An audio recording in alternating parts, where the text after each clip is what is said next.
మోక్ష వాళ్ళ నాన్న ఇంటికి వెళ్ళేసి అందరికీ పంచమి గర్భవతి కన్ఫామ్ అయింది.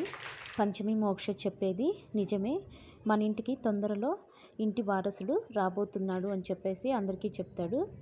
అప్పుడు మోక్ష వాళ్ళ అన్నయ్యలు, నాన్న మీరు మాత్రమే మాట్లాడుతున్నారు, అమ్మ ఏం మాట్లాడట్లేదు అని చెప్పేసి అంటే, అప్పుడు వైదేహి నువ్వు అంతా నీ వల్లే, నువ్వు చేసిన దానివల్లే వాళ్ళు కూడా మొహమాటంగా సంతోషాన్ని పంచుకోలేకపోతున్నారు అని చెప్పేసి అంటే, అది కాదండి నాకెందుకో ఇప్పుడు కూడా నమ్మబుద్ధి కావడం లేదు అంటే, నువ్వు అలా అనకు వైదేహి, మన మోక్ష సంతోషం కంటే మనకి ఏది ముఖ్యం కాదు, పుట్టబోయేది మన ఇంటి వారసుడు, నువ్వు సంతోషంగా నువ్వు మంచిగా మారి నువ్వు బాగా చూసుకుంటే అందరూ బాగుంటారు, మోక్ష కూడా సంతోషంగా ఉంటారు అని చెప్పేసి మోక్ష వాళ్ళ నాన్న మోక్ష వాళ్ళ అమ్మతో అంటాడు.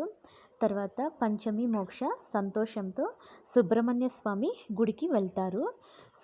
సుబ్రహ్మణ్య స్వామిని అక్కడ దర్శించుకోవడానికి. అప్పుడు సుబ్రహ్మణ్య స్వామి అక్కడ పంతుల రూపంలో వాళ్ళకి పూజ చేయిస్తాడు. తర్వాత పక్కన గుడిలో పక్కన కూర్చొని పంచమి మోక్షబాబు సుబ్బు ఎక్కడికి వెళ్ళాడో కనిపించడం లేదు, సుబ్బుతో కూడా మనము ఈ సంతోషాన్ని పంచుకుంటే చాలా అంటే చాలా బాగుండేది, మోక్షబాబు తనతో బాధ వచ్చినా కష్టం వచ్చినా ప్రతిదీ తనతో పంచుకుంటే చాలా హాయిగా ఉండేది. ఇంతలోనే సుబ్రహ్మణ్య స్వామి పంతుల రూపంలోంచి సుబ్బు రూపంలోకి వచ్చి పంచమి మోక్ష దగ్గరికి వస్తాడు. అప్పుడు సుబ్బు, మేము ఇప్పుడే నిన్ను తలుచుకున్నాము, నువ్వు ఇంతలోనే వచ్చావు, మేము చాలా సంతోషంగా ఉన్నాం సుబ్బు, అది నీతో పంచుకోవాలని అనుకుంటున్నాము. సుబ్బు, నీకు ఒక విషయం చెప్పేదా, మేము తొందరలోనే ఇద్దరం కాదు ముగ్గురం కాబోతున్నాం సుబ్బు, నేను తల్లిని సుబ్బు అని చెప్పేసి వాళ్ళ సంతోషాన్ని సుబ్రహ్మణ్య స్వామితో పంచుకుంటారు. అప్పుడు అలాగే పంచమి మోక్ష కూడా, మాకు పుట్టబోయే బిడ్డ ఎవరైనా కానీ పాప అయినా బాబు అయినా నువ్వే పేరు పెట్టాలి సుబ్బు అని చెప్పేసి అంటాడు.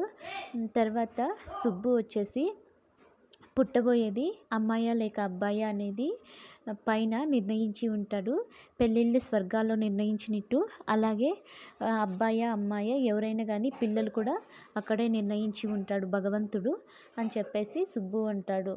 తర్వాత పంచమి మోక్ష ఇద్దరు కారులో ఇంటికి బయలుదేరుతాడు. కరాలి మరియు ఫణీంద్ర మోక్ష పంచమి ఇద్దరు అన్యోన్యతను చూసి ఓర్వలేకన్నా ఉంటారు.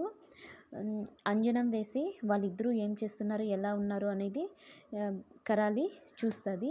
అక్కడ వాళ్ళు ఇద్దరు ఒకే కొబ్బరి బొండంలో నీళ్లు తాగుతూ ఉంటారు. వాళ్ళ సంతోషాన్ని చూసి ఓర్వలేకపోతారు.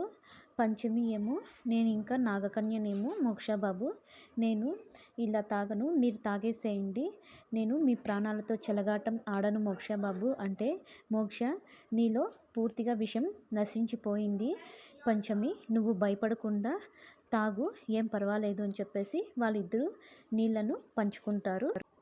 కరాలి వాళ్ళిద్దరిని దెబ్బ కొట్టాలని చెప్పేసి పన్నాగం పొందుతూ ఉంటారు. కరాలి మరియు ఫణీంద్ర వాళ్ళిద్దరిని దెబ్బ కొట్టాలని చెప్పేసి పన్నాగం చేస్తూ ఉంటారు. వాళ్ళని ఎలా దెబ్బ కొడితే పంచమి కడుపులో ఉన్న బిడ్డ నశించిపోతుందో అని ఆలోచిస్తూ వ్యూహం పొందుతూ